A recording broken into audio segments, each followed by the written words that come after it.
មកនិយាយរឿងកន្លោះហួសទៅបន្តិចបងប្អូននឹកឃើញការនៅរៀនវិទ្យាល័យបងប្អូនកាលហ្នឹងផ្ទះខ្ញុំនៅឆ្ងាយពីទីរួមខេត្តហ្នឹង6-10គីឡូហើយបើចង់មករៀនវិទ្យាល័យត្រូវជិះកង់មករៀននៅផ្សារអញ្ចឹងណាបងប្អូនហើយពេលដែលរៀនហ្នឹងគឺ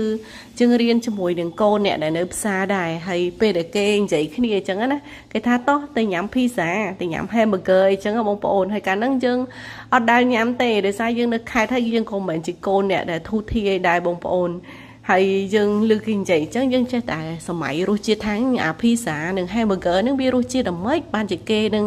ចូលចិត្តទៅញ៉ាំម៉េះអញ្ចឹងណាបងប្អូនហើយចောက်តន់ដឹងថារសជាតិវាមិនទេប៉ុន្តែបច្ចុប្បន្នយើងញ៉ាំយើងដឹងអីអញ្ចឹងទៅមែនតើទៅភីហ្សា hamburger អីហ្នឹងក៏មិនមែនជារសជាតិអីឆ្ងាញ់ជាងម្ហូបខ្មែរយើងមិនដែរបងប្អូនបានតែយូរម្ដងទេបងប្អូនដែលយើងចង់ញ៉ាំចង់អីអញ្ចឹងណាអញ្ចឹងហើយកុំឲ្យវាថាយើងចង់ញ៉ាំហើយយើងអត់ចេះធ្វើអញ្ចឹងហើយមករៀនធ្វើភីហ្សាត្មងទៅបងប្អូនឥឡូវហ្នឹងខ្ញុំរៀនធ្វើភីហ្សាហើយក៏ចេះធ្វើដែរអញ្ចឹងនៅពេលដែលកូនខ្ញុំឃ្លានអីគឺខ្ញុំអត់ទិញគេបងប្អូនធ្វើឲ្យគាត់ញ៉ាំត្មងទៅប៉ុន្តែក៏យើងមិនធ្វើឲ្យញឹកញាប់ដែរណាពេលដែលគាត់ឃ្លានមិនយើងតនេមិនយើងធ្វើព្រោះភីហ្សាហ្នឹងក៏មិនធ្វើលឿនណាស់ណាដែរវារៀងយូរដែរអញ្ចឹងណាអញ្ចឹងទៅយើងរៀនធ្វើឥឡូវយើងចេះហើយអញ្ចឹ